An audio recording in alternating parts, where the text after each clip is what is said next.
Hi. ലക്ഷങ്ങൾ മുടക്കി ഇസ്രായേലിലേക്ക് കയറി വരുന്നതുകൊണ്ട് എന്തെങ്കിലും പ്രയോജനം ഉണ്ടോ എന്നാണ് എൻ്റെ ഇന്നത്തെ വീഡിയോ. നമ്മൾ ഇസ്രായേലിലേക്ക് കയറി വരാൻ ആഗ്രഹിക്കുന്നവർ നാട്ടിൽ നിന്ന് ലോണൊക്കെ എടുത്താണ് കൂടുതൽ പേര് ഇസ്രായേലിലേക്ക് കയറി വരുന്നത്. നമുക്ക് കയ്യിൽ പൈസ ഉണ്ടായിട്ട്, എനിക്ക് തോന്നുന്നത് കയ്യിൽ നിന്ന് സ്വന്തമായിട്ട് കാശുണ്ടായിട്ട് ഇസ്രായേലിലേക്ക് കയറി വരാൻ നോക്കുന്നവർ വളരെ കുറച്ച് പേര് മാത്രമേ ഉള്ളൂ. ബാക്കിയുള്ളവരെല്ലാവരും തന്നെ ഒരു 99% പേരും ലോൺ എടുത്തും നമുക്കുണ്ടായിരുന്ന സ്വർണം പണയം വെച്ചു അല്ലെങ്കിൽ വിറ്റൊക്കെയാണ് ഇസ്രായേലിലേക്ക് കയറി വരാനായിട്ട് നോക്കുന്നത്. അപ്പം നമ്മൾ അങ്ങനെ കയറി വരാൻ വേണ്ടി നോക്കുമ്പോൾ നമുക്ക് വേണ്ടപ്പെട്ടവര്, നമ്മുടെ സ്വന്തക്കാര് അല്ലെങ്കിൽ നമുക്ക് അറിയാവുന്നവരൊക്കെ നമ്മളോട് പറയും, നിങ്ങൾ എന്തിനാണ് ഇത്രയും ലക്ഷങ്ങൾ രൂപ മുടക്കി ഇസ്രായേലിലേക്ക് പോകുന്നത്? നിങ്ങൾക്ക് ഈ ലക്ഷങ്ങൾ ഉണ്ടെങ്കിൽ നാട്ടിൽ എന്തെങ്കിലും ഒരു സംരംഭം തുടങ്ങിക്കൂടെയെന്ന്. അല്ലെങ്കിൽ അവർ പറയുന്നത്, നമുക്ക് ഈ എമൗണ്ട് നിങ്ങളെ അക്കൗണ്ടിലിട്ട് നിങ്ങൾക്ക് പലിശ വാങ്ങിച്ച് ജീവിച്ചാൽ പോരെ, എന്തിനാണ് ഇസ്രായേലിലേക്ക് പോകുന്നതെന്നുള്ളത്? അതൊരു യുദ്ധം നടക്കുന്ന ഒരു സ്ഥലമല്ലേ, നിങ്ങൾ എന്തിനാ അങ്ങോട്ട് പോകുന്നേ? അതല്ലെങ്കിൽ ഇത്ര ലക്ഷങ്ങൾ മുടക്കിയിട്ട് എന്തിനാ നിങ്ങൾ പോകുന്നതെന്നൊക്കെ. നമുക്ക് ഈ ലക്ഷങ്ങളൊക്കെ മുടക്കി നാട്ടിൽ എന്തെങ്കിലും ഒരു സംരംഭം തുടങ്ങിയാൽ അത് സക്സസ് ആവണമെന്ന് ഒരിക്കലും നമുക്ക് പറയാൻ പറ്റത്തില്ല. നമുക്ക് കൂടുതലും സക്സസ് ആവാതിരിക്കുകയാണ് ചെയ്യുന്നത്.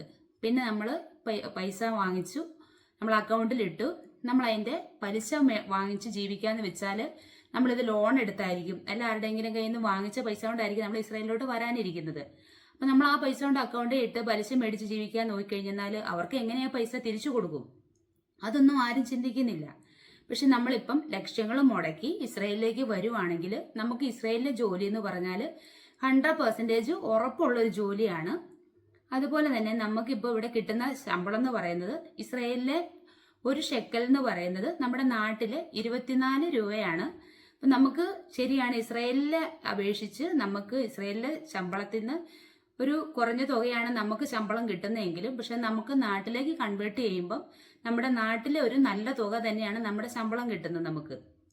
അതുകൊണ്ട് നമുക്ക് പെട്ടെന്ന് തന്നെ നമ്മുടെ കടങ്ങൾ വീട്ടാൻ പറ്റും, പിന്നെ നമ്മുടെ ഫാമിലിയെ രക്ഷപ്പെടുത്താൻ പറ്റും. ശരിയാണ്, നമുക്ക് മറ്റ് രാജ്യങ്ങളെ അപേക്ഷിച്ച് ഇസ്രായേലിലേക്ക് നമുക്ക് പോരുമ്പോൾ നമ്മുടെ ഫാമിലിയെ നമുക്ക് ഒരുപക്ഷെ കൊണ്ടുവരാൻ പറ്റില്ല. ഒരുപക്ഷെ എന്നല്ല, ഫാമിലിയെ കൊണ്ടുവരാൻ പറ്റത്തില്ല ഇസ്രായേലില്. നമ്മൾ ഒറ്റപ്പെട്ട് ജീവിക്കേണ്ടതായിട്ട് വരും. എങ്കിലും നമ്മൾ ആ ലക്ഷങ്ങളൊക്കെ മുടക്കി ഇപ്പൊ ഇസ്രായേലിൽ വന്നു കഴിഞ്ഞാൽ നമ്മുടെ കുടുംബത്തെ നമുക്ക് രക്ഷപ്പെടുത്താൻ പറ്റും. അത് 100% ഉറപ്പാണ്. പിന്നെ ഇസ്രായേലിലേക്ക് കയറി വരാൻ ആഗ്രഹിക്കുന്നവർ എങ്ങനെയാന്ന് പറഞ്ഞാൽ, ഇവിടെ വർക്ക് ചെയ്യുന്നവരെ വിളിച്ച് ചോദിക്കും, എങ്ങനെയാണ് ഇവിടുത്തെ ജോലി, എങ്ങനെയുണ്ട്, കഷ്ടപ്പാടാണോ, എങ്ങനെയാ, നമ്മുടെ കാര്യങ്ങളൊക്കെ ചോദിക്കും. പക്ഷെ നമ്മൾ ഒരു 10 പേരുടെ അടുത്ത് ചോദിച്ചാലും 10 പേർക്കും ഡിഫറൻസ് ആയിരിക്കും ഇവിടുത്തെ ജോലി എന്ന് പറയുന്നത്. ഞാൻ പറഞ്ഞ നമ്മുടെ കിട്ടുന്ന പേഷ്യന്റിനെ ഡിപ്പെൻഡ് ചെയ്തിരിക്കും നമ്മുടെ ജോലി. ഇപ്പം ഒരാൾക്ക് കിട്ടുന്ന പേഷ്യന്റ് ചിലപ്പോൾ ഡിമെൻഷ്യ പേഷ്യന്റ് ആയിരിക്കും, മറ്റൊരാൾക്ക് കിട്ടുന്ന ചിലപ്പം കാർഡിയാക് പേഷ്യന്റ് ആയിരിക്കും, വേറൊരാൾക്ക് കിട്ടുന്ന ബെഡ് റിഡൻ ആയിരിക്കും. അങ്ങനെ പല ടൈപ്പ് പേഷ്യന്റിനാണ് പലരും നോക്കുന്നത്. പിന്നെ ഫാമിലിയും വ്യത്യസ്തപ്പെട്ടിരിക്കും. 10 ഫാമിലിയും 10 ടൈപ്പ് ഫാമിലി ആയിരിക്കും. അപ്പൊ നമ്മൾ ഇവിടെ നിൽക്കുന്നവരോട് വിളിച്ചു ചോദിക്കുമ്പോഴത്തേക്ക്, ഇപ്പൊ നമ്മൾ ചോദിക്കുന്ന വ്യക്തിക്ക് ചിലപ്പോൾ ഭയങ്കര ബുദ്ധിമുട്ടുള്ള ജോലി, അയ്യോ ഇവിടെ വന്നു കഴിഞ്ഞാൽ ഭയങ്കര ബുദ്ധിമുട്ടാണ്, ഉറങ്ങാൻ പറ്റത്തില്ല, ഫുഡ് കിട്ടുന്നില്ല, അങ്ങനെ പറയും. പക്ഷെ മറ്റൊരാൾക്ക് നല്ലതായിരിക്കും.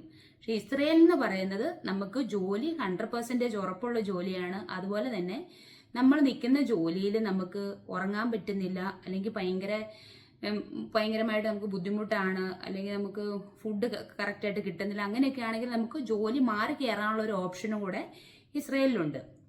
അപ്പൊ എൻ്റെ ഒരു അഭിപ്രായത്തിൽ ഞാൻ പറയുവാണെങ്കിൽ, നമ്മൾ ലക്ഷങ്ങൾ മുടക്കി ഇസ്രായേലിലേക്ക് കയറി വന്നാലും നമുക്ക് 100% ഉറപ്പാണ്, നമ്മൾ രക്ഷപ്പെടും, നമ്മുടെ ഫാമിലിയെ നമുക്ക് രക്ഷപ്പെടുത്താൻ 100% പറ്റും. അപ്പം നമുക്ക് ഒരിക്കലും നമ്മുടെ ലക്ഷങ്ങൾ നാട്ടില് ലോൺ എടുത്ത് ഇസ്രായേലിലേക്ക് വരുന്നവർക്ക് അവരുടെ ലക്ഷങ്ങൾക്ക് മുടക്കുന്നതുകൊണ്ട് ഒരിക്കലും ഒരു നഷ്ടം വരുമല്ല ഇസ്രായേലിൽ വന്നു കഴിഞ്ഞാൽ.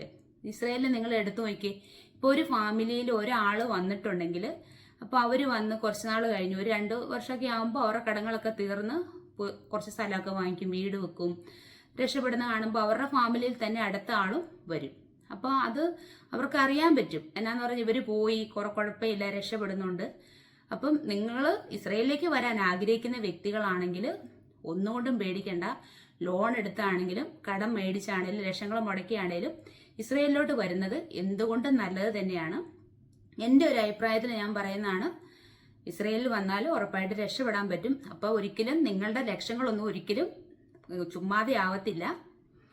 അപ്പോൾ ഇനി എൻ്റെ തുടർന്നുള്ള വീഡിയോ കാണാനായിട്ട് നിങ്ങൾ എൻ്റെ ചാനൽ സബ്സ്ക്രൈബ് ചെയ്തിട്ടില്ലെങ്കിൽ സബ്സ്ക്രൈബ് ചെയ്യുക. വീഡിയോ ഇഷ്ടപ്പെട്ടെങ്കിൽ ലൈക്ക് ചെയ്യുക.